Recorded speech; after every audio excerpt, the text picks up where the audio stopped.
So yeah, this is called conceptualizing emotional disorder. And we're very, very lucky and grateful for Gloria coming along and being with us this evening. Just a bit about her is she's a senior lecturer in philosophy and mental health, and she served as a course leader for the MA philosophy and mental health at the University of Central Lincolnshire for the past I'm 10 sure, years. yeah. Thank you. Sorry, I'm No, no, it's Canadian okay. and It's I long, it's a long butcher it word. every time. It's all the shires, they I always know, get me. exactly, yeah. Her research focuses on foundational concepts in psychopathology, and she's especially interested in the concept of emotional disorder and that of personal agency. Thank you so much for joining us, and I'm going to pass it over to you. Oh, thanks, Cassandra. I've been really excited about this session just because, as you were saying, leading into this hour, that psychotherapists, I think, occupy a very special place in our lives for reasons that are obvious, but some of which I'd like to touch on, as we progress through the hour. So yeah, I'm really, really excited. All this material comes out of a project that I've, spent maybe the last 10 years thinking about, working on, and culminated in a book. So it's going to be a bit condensed, but I'll try my best to be as clear as I can. So without further ado, I guess, Wesley, if you wouldn't mind sharing the slides.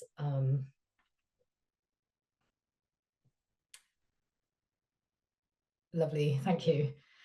So the topic today is, how we think about the idea that our emotions can make us ill, put us in a pathological state. And I want to think about the implications of that for psychotherapy. Next slide, please, Wesley. Okay, so I'm going to make two broad claims, and they're very interwoven with each other. The first big claim I'm going to make is that what we say about emotional disorder shapes the way we think about our lives as a whole. So what is said about emotional disorder doesn't just stay in the realm of pathology. It actually has far-reaching implications for the way we think about ourselves, and also about how we fare well in life. Because once you've got the notion of disorder planted in our sort of thinking, if you like, then given the sort of pervasive, nature of our emotional experiences just shaping everything that we, every experience that we go through in life is colored in by our emotions. And so given that that is the case, and emotional disorder is this very it's a very prominent starting point in the way we talk about emotions these days. To anticipate what I will say, it actually shapes the way we think about our emotions, even in positive terms. So nowadays we talk about being emotionally healthy as the antonym to being emotionally unwell, and that seems to be the only paradigm, or the most prominent paradigm, in terms of which we think about our emotions at all.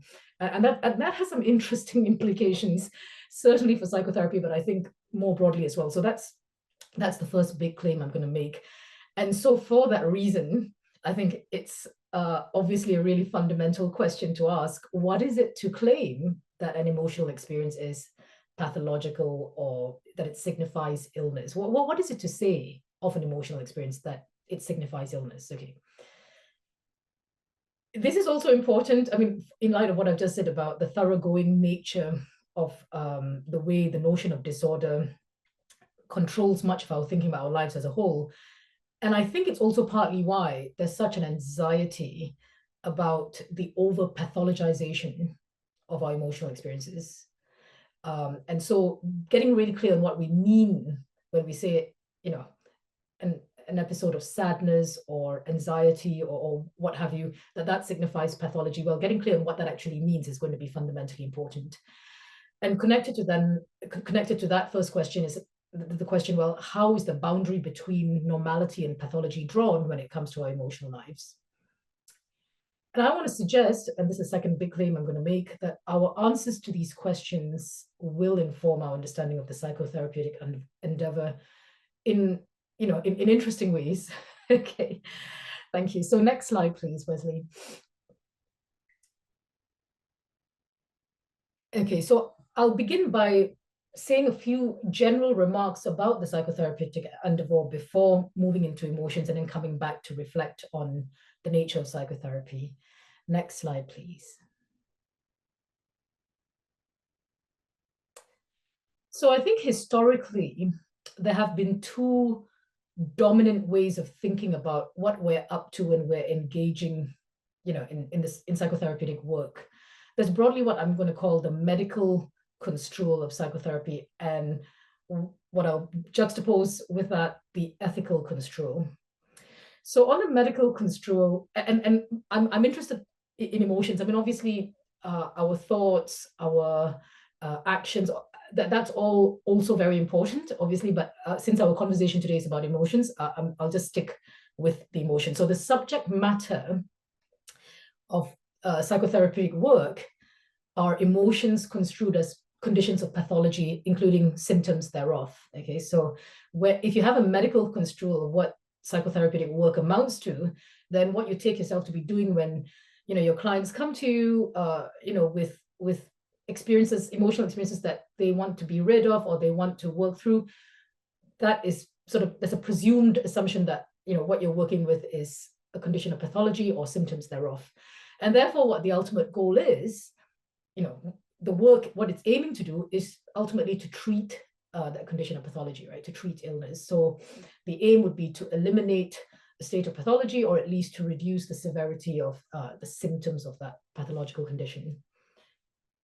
The ethical construal, by contrast, takes our emotions to be a manifestation of our exercise of our rational wills. And I emphasize the term imperfect rational will because I think it's really important that I clarify at the outset what I mean by this.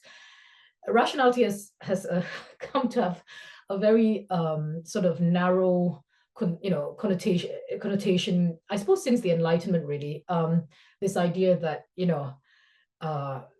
it's a rule, a set of rules, axiomatic rules of logic, and in being rational, we have to be consistent and we have to sort of accord with these rules, these rules of logic. By rational will, I mean something much broader than that. And I think the notion of reason or rationality prior to the Enlightenment was a much broader one. And I will be touching on Aristotle's notion of the rational will later on. So this is a much older way of thinking about our rational will. But I think for now, let me just clarify what I mean here by saying something like, when we talk about, acting in our best judgment or acting, against our better judgment, what we're invoking there is the idea of a rational will, okay, in this much broader sense of the term.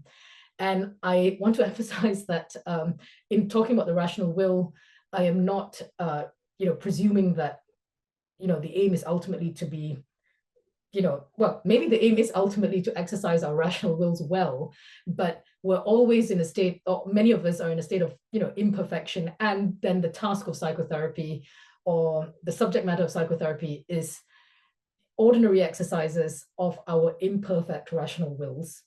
And there, then, the goal becomes something like the cultivation of character through our psychological maturation. Okay. So that's a very different understanding of what the subject matter, our emotional experiences as the subject matter of psychotherapeutic work. We have two very different understandings of what it is we're dealing with, and then what we're hoping to get out of working psychotherapeutically with our clients. It is tempting to say, look, we've got two perspectives here, right? We've got the medical perspective and the ethical perspective. Why can't we just have this fused, why don't we bring them together and have this fused medical ethical perspective? After all, in daily practice, very often we'll be trading on both perspectives implicitly or maybe explicitly. I want to say, and I'm hoping to be able to justify this claim in the slides that are to come, that actually these two perspectives are distinct from each other.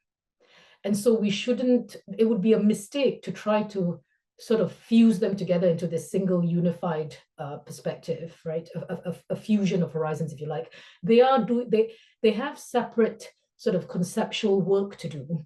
And I think to try to confuse these two perspectives, or to bring, yeah, sorry, I've already, in speaking about a fusion of perspectives here, we'd end up in a lot of confusion. So at the outset, let me just say that while I think psychotherapy legitimately employs both the medical and the ethical perspectives of what the work is and what the goal is, nonetheless, I think they should be kept distinct, at least conceptually speaking. Okay, thank you. Next slide, please. Okay, so just let me try to, this is part of the conceptual analysis. I'm trying to get clear what we mean by, the claim that a state of sadness or despondency can signify a state of pathology.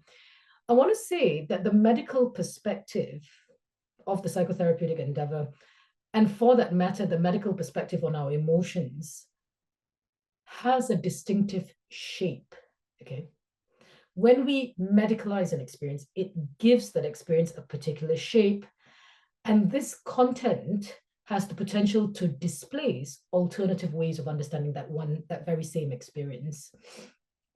Now, the set of conditions that I've identified there belong to what I'll call a strict interpretation of the pathology concept. And I say strict because I think when we talk about, very clear-cut cases of pathology, say pneumonia, or, where there's a clear pathogen, it's kind of unproblematic that these are the conditions that together are understood to give substance to the claim that pneumonia, for example, is a state of pathology.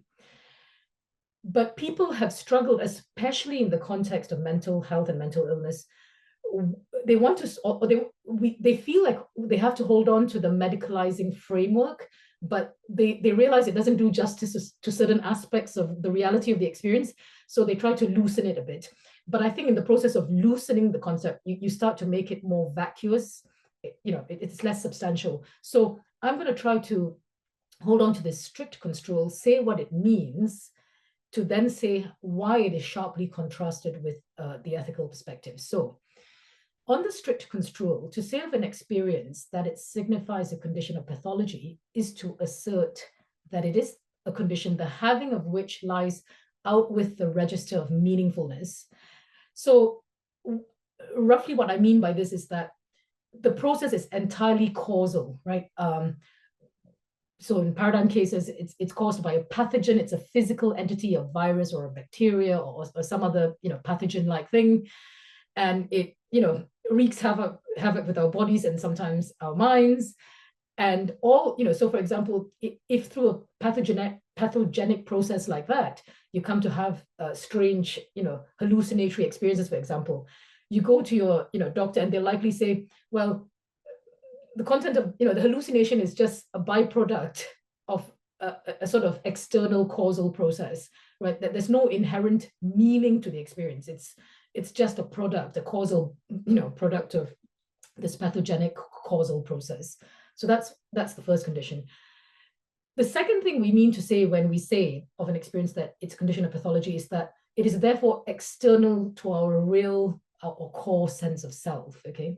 And that makes sense because if it is being caused by a brutally external causal process, right, that stands out with the register of meaningfulness, then obviously it's not going to be integrated into our sense of who we are, right? It's something that besets us or that happens to us. So we become passive. Yeah, and that's the third condition, that its subject is passively related to that condition of pathology. And then two further points. Normally, the reason why it becomes a topic of interest to medicine is because it's negatively valued, perhaps because it reduces our mortality, it increases our mortality, I should say, or it maybe even if it doesn't reduce our life expectancy, it could be just really deeply distressing to have that experience or the symptoms of that condition of pathology. So it's negatively valued, and therefore it calls for its removal by interventionist means. And what I mean by that is we try to find, whether it's a pharmaceutical intervention or a talking therapy or what have you, we try to fix it basically. here's a causal process that's unfolding. It's something to which we're passively related. It's outside our sense of self. It's negatively valued for the reasons I've said. And so let's try to get rid of it, right? In this sort of let's fix it in an interventionist way. We don't have to delve into the meaning of it. We don't have to ask, what it signifies. We just need to find a causally efficacious way to intervene in that process to stop it from persisting and to eliminate it. So that works well. This strict construal of the pathology concept works really well for, like I said, conditions that are caused by viruses and bacteria. With mental health, I think it's really interesting because I think the strict control pathology concept gets debated on all fronts. So the classic example of this is, thought disorder or psychosis, or however you want to refer to it. Very often, on a very strict medicalized interpretation of, psychosis, it's common to see, the claim being made that, there's no content to the psychosis, right? It's just a pathogenic process. And hence it lies outside the real self, which is why it's then sometimes taken to impair our personal autonomy, right? It's not seen as expressive of our agency. It's seen as something that's happening from the outside, inflicting us, and then we become passively related to it. It's negatively valued because it makes us perhaps do things or say things or behave in ways that we wouldn't otherwise do, and therefore let's try to remove it basically through in an interventionist manner without asking what it means. Just finding usually physically causally efficacious means of getting rid of it. So these features of the concept of pathology would explain why medicalizing an experience, including our emotional experiences, can have the effect of displacing ethical and existential perspectives on the same experience. Because of course, the moment you bring an ethical perspective to bear on it, you're saying, no, it is intrinsically meaningful, the experience. And now I'm going to stick to emotions because that's our topic today. The emotional experience is meaningful. It's telling me something about the world or about my relationship to others or my relationship to self. That experience is meaningful. Therefore, it's internal to my sense of self. More often than not, it is, an aspect of yourself that you want to explore, you want to work with, you want to try to understand. So, there's a proximity to your sense of who you are. Whether you're passively related or not, it's interesting. I think that can evolve, right? But that it's not something that's just hitting you from the outside, right? Even if the emotional experience itself feels like you're passively subject to it, the context in which that passivity is experienced is very different in an ethical perspective because of the proximity or the internality to self and the inherent meaningfulness of it. And therefore, conditions 4 and 5 get suspended, or at least we have to sort of reappraise them. But in any case, my point here is simply to say, especially conditions 1 to 3, explain why, when you medicalize an experience, you implicitly displace ethical and existential perspectives on that same experience. And I think this is the paradigm of this is to say, look, think of the insanity defense in the law, or more generally, exempting or excusing conditions. If someone does something, but it can be shown that the action or the behavior was brought about by a condition of pathology, normally we exempt that person from full moral responsibility. Okay, so that, to summarize, is the shape of our concept of something being a state of pathology, right? Medicalizing an experience gives it this shape. Thank you. Next slide, please. Now I've got the figure ground of the vase and the two faces here because I really do think when you think about an emotional experience through a medical lens and it takes on that shape, it really is, you regard, the experience comes to be seen in a certain light. And then when you switch over and you adopt an ethical control of the psychotherapeutic endeavor, and you see our emotional experiences as as an exercise of our rational wills, albeit imperfectly, you're seeing something different there. Right? It's the same emotional experience, but it's regarded in a quite different light. And here what I want to do is actually draw on the wise old Carl Jung, who wrote these lines almost 100 years ago, just to show that, obviously these two ways of interpreting what psychotherapeutic work is probably goes back into the very history of modern psychotherapy as we know it today. So this debate about the two perspectives has been there for as long as psychotherapy has been around in its modern guise. So here's Jung saying, what was formerly a method of medical treatment now becomes a method of self-education. And therewith the horizon of our modern psychology is immeasurably widened. The medical diploma is not the crucial thing, but human quality instead. This is a significant step. All the implements of psychotherapy developed in clinical practice are now put at our service and can be used for our self-education and self-perfectioning. So there you see a shift from talking about the goal of psychotherapy or psychotherapeutic work being removal of symptoms or curing or treating illnesses to self-education, psychological maturation, cultivating character. It's so very different ways of understanding what it is we hope to to get to, where we hope to get to through doing psychotherapeutic work. Thank you. Next slide, please.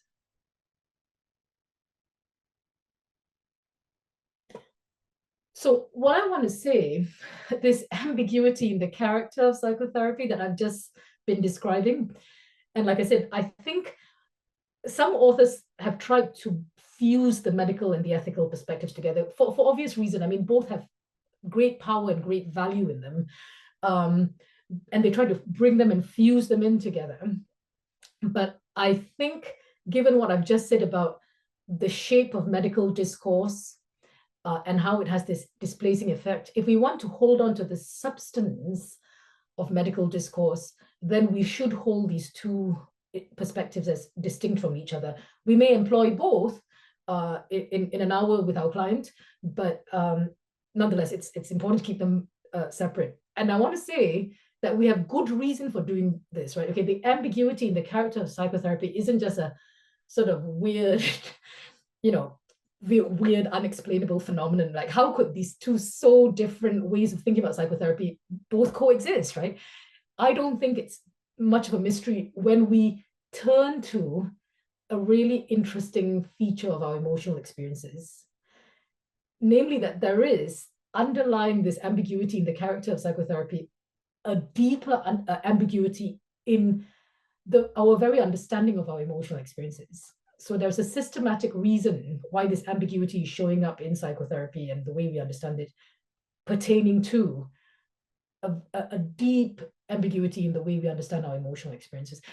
And in order to explore that underlying ambiguity, I'd like to turn now to examine the concept of emotional disorder, this idea that we can be made ill by emotional experiences. Thank you. Next slide, please. Okay, so this part of the presentation then will be looking at the claim that our emotions can make us ill. And I don't mean to say that, I don't just mean the idea that, if say you're in a state of despondency, deep despair, that you feel lethargic or physically exhausted. I mean, obviously, there can be physical effects of emotional states, but I'm really interested in the idea that not just the physical effects can signify, a condition of illness, but emotions themselves, certain types of emotions themselves, regardless of their physical effects on our bodies, can actually be states of pathology in and of themselves. So that's the idea I want to sort of examine in this section of the presentation. Next slide, please.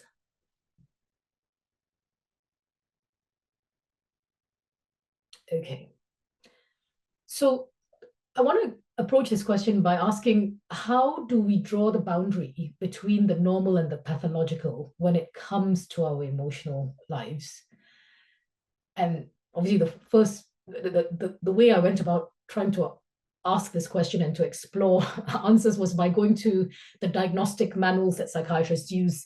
So, I mean, both the ICD and the DSM being the American Psychiatric Association's, diagnostic and statistical manual of mental disorders, And the ICD diagnostic textbook is the WHO's.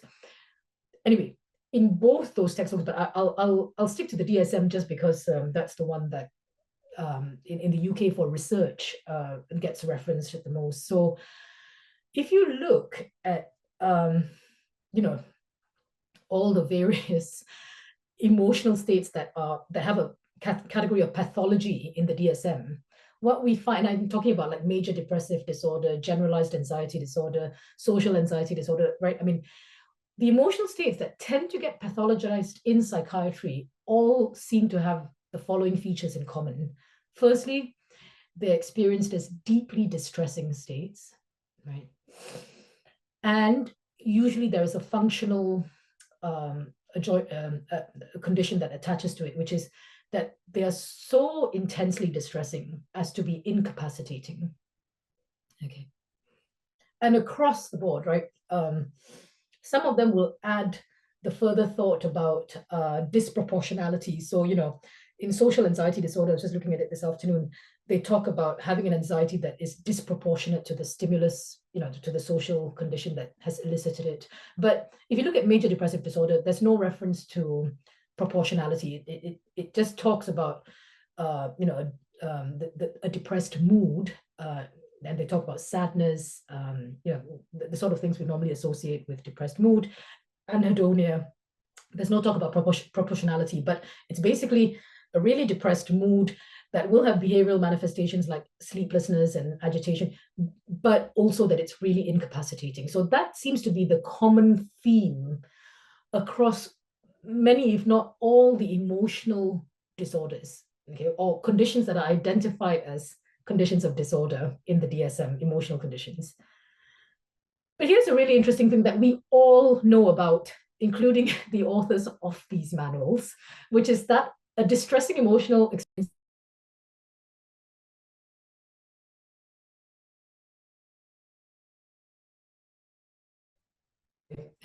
Yep, there we go. Okay, have I been mute for a while? No, okay. No, thanks. 1 second. Okay, thank you. A distressing emotional experience may also be just the right response to the circumstances. And possibly the most famous instance of this is in the debate about, the criteria for major depressive disorder, which up until 2013 in the DSM, it was recognized that if you'd suffered a bereavement, that would be the right response to the circumstances and therefore should not be pathologized. And the reason why it's been so much in debate in the last sort of 15, 20 years is because eventually the APA decided to remove the bereavement exclusion clause and to say, well, it doesn't matter if it's the right response. If it's distressing and it's incapacitating, it still counts as a condition of pathology, right? And there are reasons for that. I mean, I don't want to say that it was just a glib conclusion. It was debated and kind of interesting to go into that debate, but I won't have time for that now. What I want to draw attention to is just this idea that emotions that are distressing and incapacitating tend to get pathologized, but we also recognize that some of these emotional experiences may be the right response to the person's circumstances. And therefore, that there are at least 3 features of the emotional experience at work, okay? There's the distress, there's the incapacitation, and there's the rightness or correctness or appropriateness. What this suggests is that our emotional experiences are multifaceted, okay? They manifest exactly the 3 conditions that I've put in bold font there. An exclusive focus on the unpleasantness of an emotional experience may lead us to overlook other possibly valuable facets of the same experience. So if we're really focused on the distressing quality of the experience, and it's not that surprising that doctors and psychiatrists do, because after all, one of the global aims of medicine is to alleviate human suffering, right? So if your patient, if the person is coming into the consultation room in a deep state of distress, well, it's very natural to focus on that. And then it's very natural to pull the DSM out, look and see that is indeed a diagnostic criterion, and then to take it from there, okay? But if you focus exclusively on the unpleasantness of an emotional experience, that may lead you to overlook other possibly valuable facets of that same experience. And the value of these other facets may not be fully visible when the experience is regarded through a medical lens. It may be that we need to use other lenses to bring out, to foreground the other facets of that same experience. Next slide, please.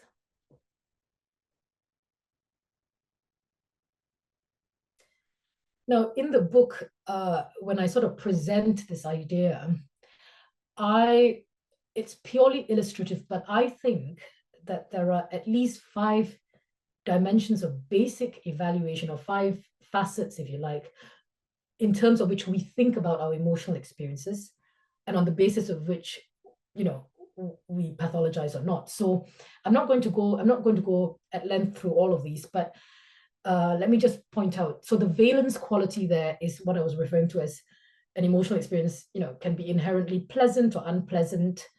And if it's really unpleasant to be distressing, then that's the facet that, is very prominent in psychiatry's way of thinking about, emotions in relation to the concept of pathology. So valence quality.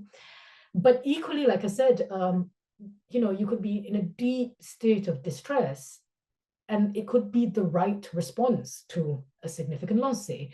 And so that is represented by the facet that I'm calling emotional rationality, where it's a reasonable response. It might be a horrible, experience that, you wouldn't choose to have, but in having it, you are responding meaningfully to your circumstances. Okay, so that's emotional rationality. And indeed, in the debate about the bereavement exclusion clause, that was exactly, I think, the 2 dimensions that were being debated.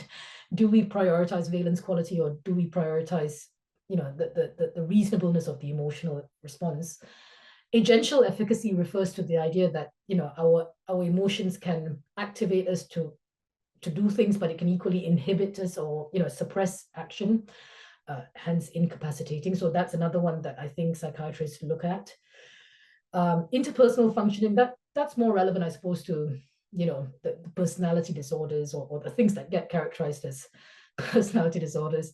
And existential significance is a really interesting one, because I think that's the one that doesn't appear on the radar at all in contemporary debates about medicalization, and yet I think it's the one that most of us, if we we're trying to say, I don't feel at home in my own life, or I'm feeling radically alienated, or it's that dimension, of the sense of not living in a way that you find meaningful or invigorating, or that dimension, existential significance. I don't want to be too specific about what that is, because I think that itself is an interesting question that merits exploration. And I suppose, but I suppose if I had to sort of put a headline on that, I would say maybe psychodynamic therapists are really keen to look at that, emotional experiences from in that facet. Or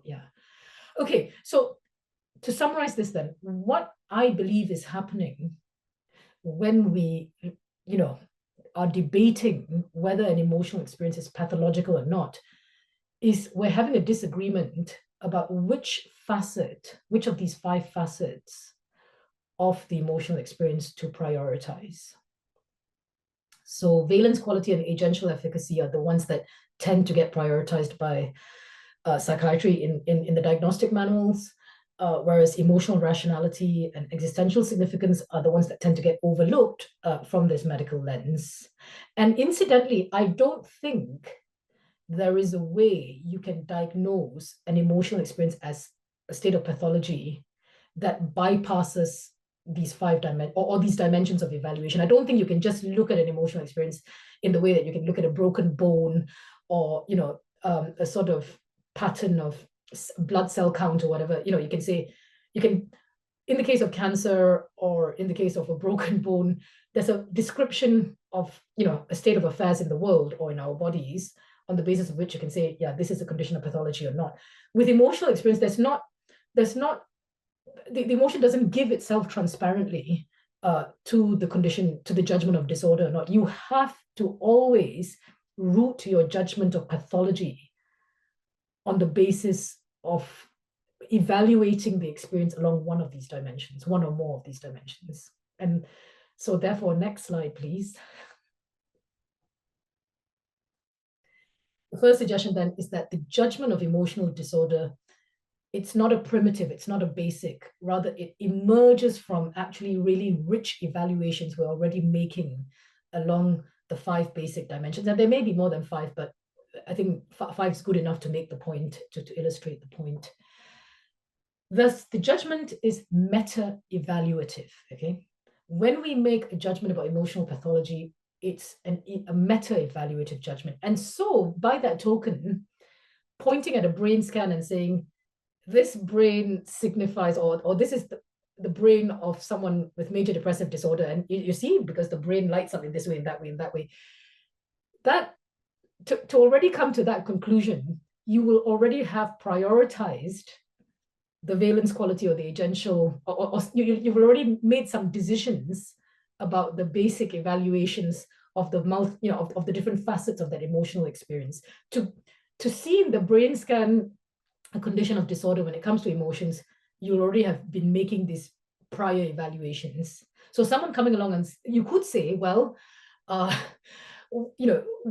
what are the sample, you've picked up a group of people with this diagnosis, you've scanned their brains and you found all of this in common and sufficiently different from people who don't have that diagnosis.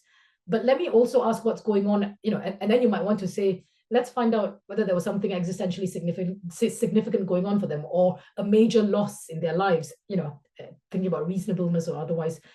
And then you may find that actually the brain scan is therefore not conclusive, right? Because it was already implicitly presupposing or prioritizing, merely the distressing quality, the valence quality of the experience over existential significance or emotional rationality. So the judgment is meta-evaluative. You can't just look at the experience neutrally, the emotional experience neutrally, and say, this is disordered, this is not. Even a brain scan won't allow you to do that. We're always already implicitly negotiating this rich, basic evaluative space, and the judgment of emotional disorder is meta-evaluative. It is an evaluation of these more basic evaluations. So just in relation to that, let me just say that I think each basic evaluative dimension is distinct and irreducible. And the debates that we're having about the pathologization or over-pathologization of emotional experiences is really a disagreement about the relative priority or weight we assign to each of these facets or dimensions. I think that's the way to understand what is happening when we make the claim that an emotional experience is rightly pathologized or over-pathologized or what have you. Okay, so that's my first suggestion. Next slide, please.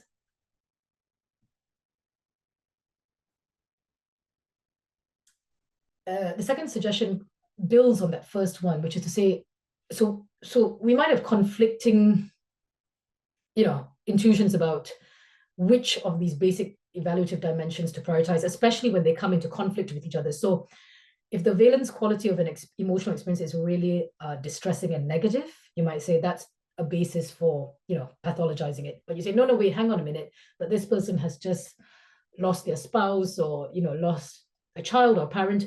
They are right to feel, this deep distress. Then you're prioritizing, existential significance and perhaps emotional rationality. And there you're having a disagreement about which of these dimensions to prioritize. And our intuitions, and this is the second suggestion, our intuitions about how to weight these competing appraisals and our understanding of what is at stake in negotiating the boundary between normality and pathology thereof look to be informed by how we conceive of human flourishing. Okay, so it turns out that when we're debating whether to prioritize or give most weight to existential significance over valence quality or vice versa, we're not doing so from nowhere, right? That we're bringing implicitly with us an understanding of human flourishing that is informing our intuitions about the relative priority of these different dimensions of evaluation. And to make this point as clear as I can in this time that I have, I'll compare two conceptions of flourishing. So the purpose of mentioning these conceptions of flourishing is primarily illustrative. I don't think these are the only conceptions of flourishing available. There are others, but we'll just stick with these two. So I will look at what I call the health-based conception of flourishing, and then an older Aristotelian-based conception of flourishing. And I'll turn to each to say a bit more, but very briefly, if you employ what I'm calling a health-based conception of flourishing, you would naturally foreground valence quality and agential efficacy in your negotiating of that 5 basic dimensions. If you're an Aristotelian, on the other hand, and you have that conception of flourishing, and I hope to say a bit more about this in a moment, you'd foreground emotional rationality and existential significance. And that's what explains why you are at odds with each other about whether that emotional experience is rightly thought of as pathological or not. Okay, next slide, please. So we'll start off with the health-based conception of flourishing. I mean, this, by the way, it's not just psychiatry. I think the health-based conception of flourishing is our default conception of flourishing today, right? In psychiatry, in psychology, in public policy, everywhere. This conception of flourishing is so ubiquitous as to be almost invisible to us. But I think if we're going to take on this question about whether we're over-pathologizing our emotions, we need to bring into focus this conception of flourishing, right? Because it is a thing that is informing our response to that evaluative space I was talking about a moment ago. So here's Martin Seligman. I'm sure you all are familiar with his work. And he tells us an origin story about how he came to think about flourishing in the way he did. And I think the origin story that he's telling is an origin story that is just there, right? I mean, it's in the ether. He's a founding father of the positive psychology movement, but it's very, very influential. So he says, and this is in the preface to his book, Authentic Happiness, he says, for the last half century, psychology has been consumed with a single topic only, mental illness, and has done fairly well with it. But people want more than just to correct their weaknesses. They want lives imbued with meaning, not just to fidget until they die. The time has finally arrived for a science. And it's very important that he invokes this notion of science, because I think that is a really driving influence in the way we're framing our understanding of flourishing, that that human flourishing is a phenomenon that we can study in a scientific manner, okay? That it seeks to understand positive emotion, build strength and virtue, and provide guideposts for finding what Aristotle called the good life. Now, it's interesting that he invokes Aristotle, because even though he's sort of trying to get at what Aristotle might have been trying to get at, in reality, their starting points are so different that they end up with very different conceptions of flourishing. New research into happiness demonstrates that it can be lastingly increased, and a new movement, positive psychology, shows how you can come to live in the upper reaches of your set range of happiness. So there is the statement of a research agenda, but embodied in that research agenda is a whole way of thinking about what it is to flourish as a human being. Next slide, please.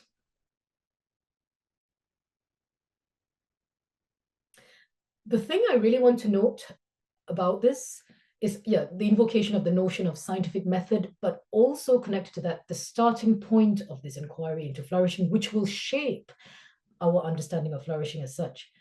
The question is, he starts with mental illness, right? He says, I'm tired of researching mental illness. I want to know what it is to live in a state that is the opposite of being mentally ill, okay? Now, for our purposes, and so Seligman's as well, we focus on emotions. So mental illness, as I said, psychiatry has always pathologized emotions that are inherently or experienced as unpleasant, right? Distressing emotions. So then Seligman thinks, okay, what's the opposite of unpleasant emotions? Well, pleasant emotions, okay? So you get a transition from the association from unpleasant emotions, the opposite of that is pleasant emotions. And so what we must mean by flourishing or, mental health is to, experience a preponderance of pleasant emotions, to live in the upper reaches of our set range of happiness, as Seligman says. So you've got a whole way of understanding flourishing that stems, or that starts off from the starting point about thinking about mental illness as consisting of unpleasant or distressing emotions, okay? And arguably, equating flourishing today with mental health, which itself is a substantial move, right? To say flourishing, to flourish is to be mentally healthy, is already to make a very particular claim about flourishing.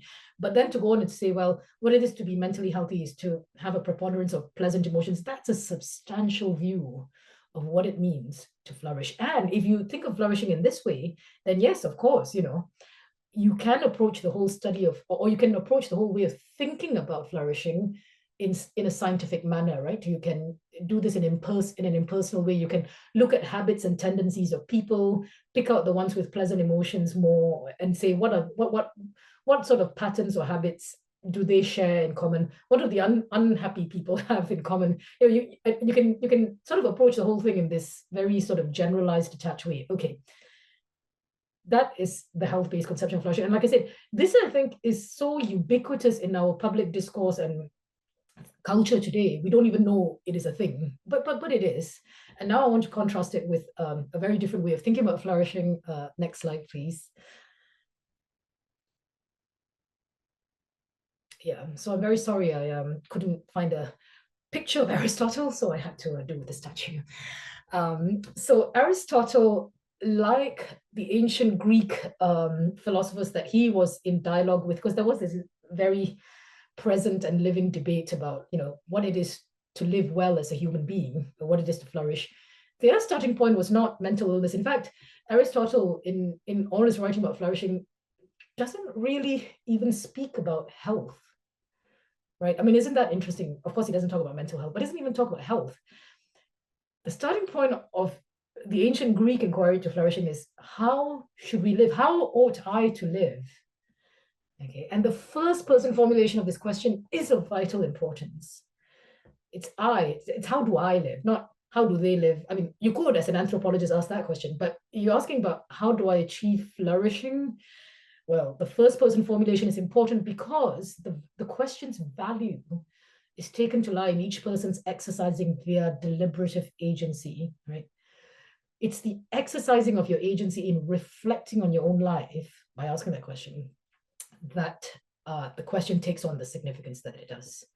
We all have to be asking for ourselves, how ought I to live? We have to be wondering that for ourselves. So even if you pop into a bookshop and you go to the self-help section and you see a whole range of positive psychology books telling you, study after study shows you that if you walk in nature, you're gonna be happier. All that's great, but that sort of generalized science of how to increase positive emotions still has to be connected back to your life by your deliberating and asking, what is the significance of these findings for me, right? What does it mean for me as and when you're asking that question, you could even step further back and say, well, what value should I place on positive emotions or on happy emotions or on pleasant emotions, right? I mean, you can step back and even begin to assume that this basic dichotomy between good and bad, pleasant, unpleasant, you may even want to start to think about that whole way of framing our understanding of emotions at all, right? I mean, like I said, if you start from the perspective of emotional rationality or existential significance, the pleasantness or otherwise of an emotion may not be terribly interesting. So this how ought I to live?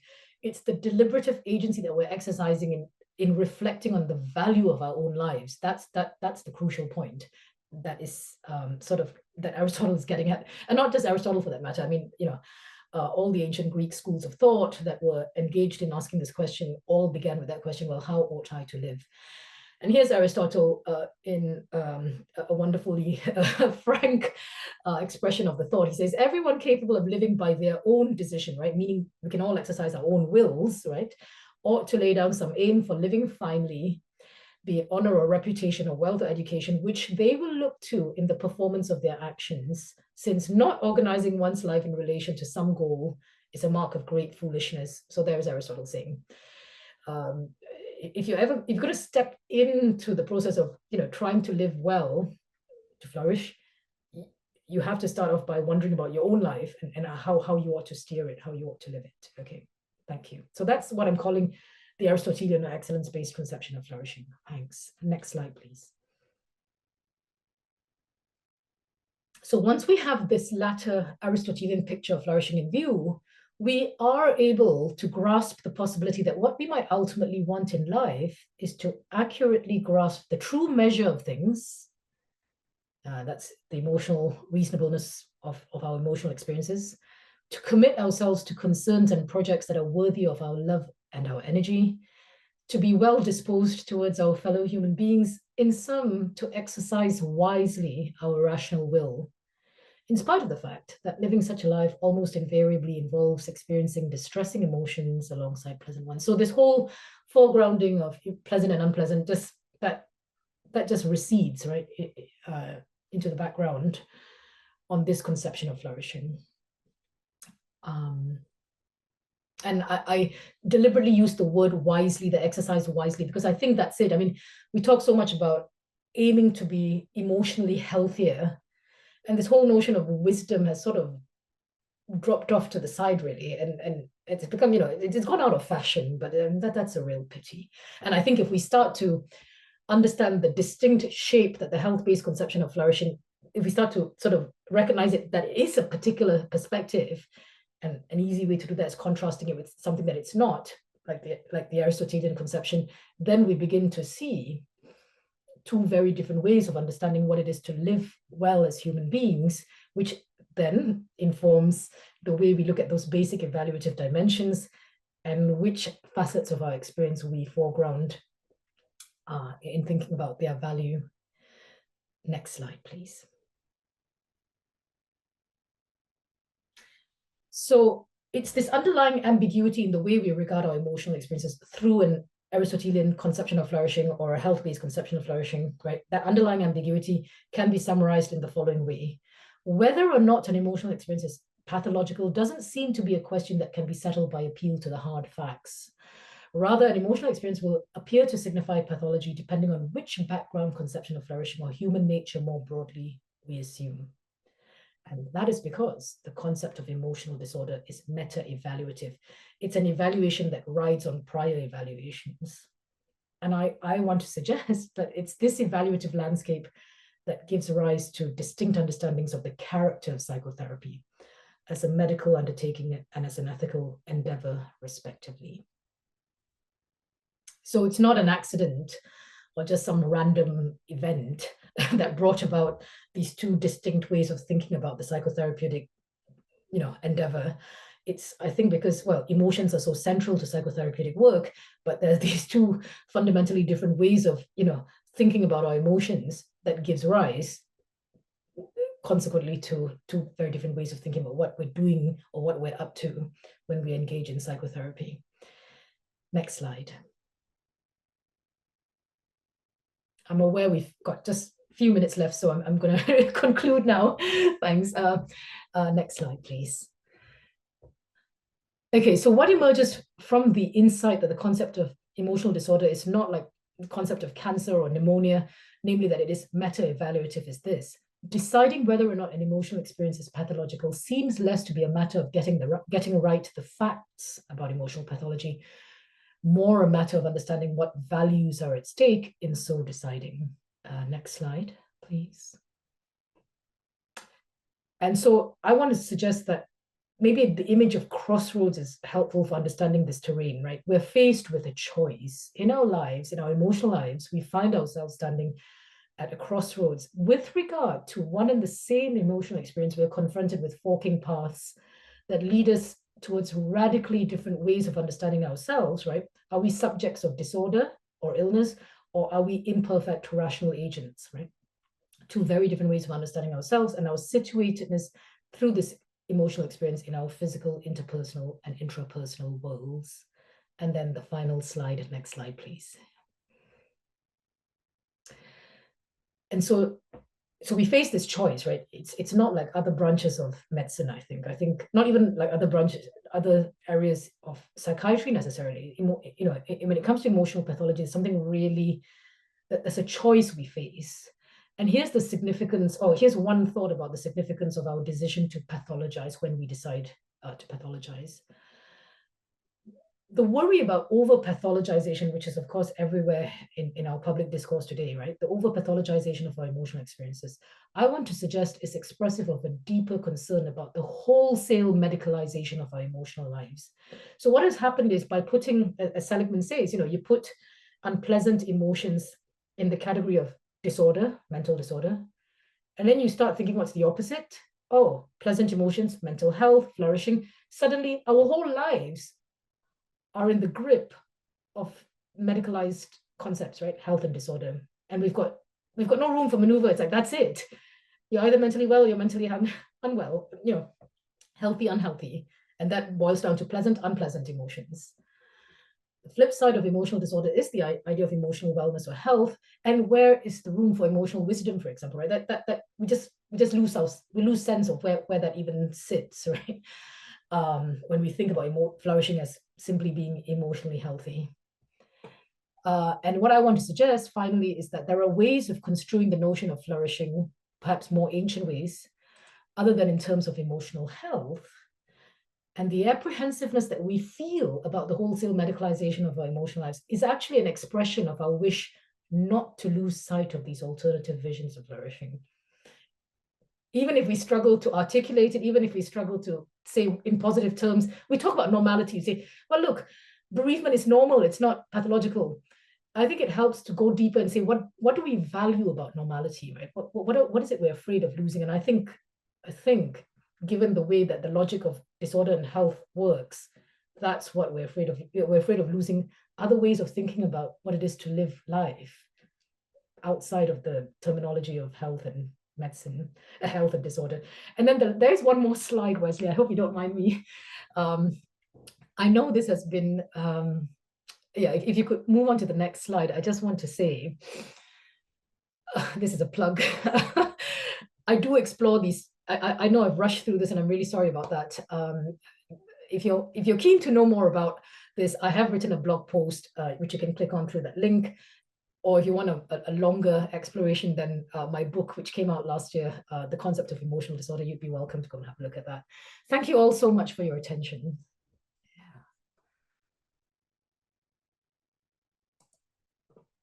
Thank you so much, Gloria. Sorry, I was furiously typing into Google to see if I could find the link to your book. So I'll pop it into the chat in a minute for Yes, anybody that... sorry, I did forget to link the book here. No, yeah. Don't worry. Just in case people can't click it through the PowerPoint, I'll put it into the chat in a minute. Thanks. Thank you so much. I think you've given all of us so much food for thought, and I think it just expands the horizon past the current sort of binary options that are presented when it comes to this topic. So thank you.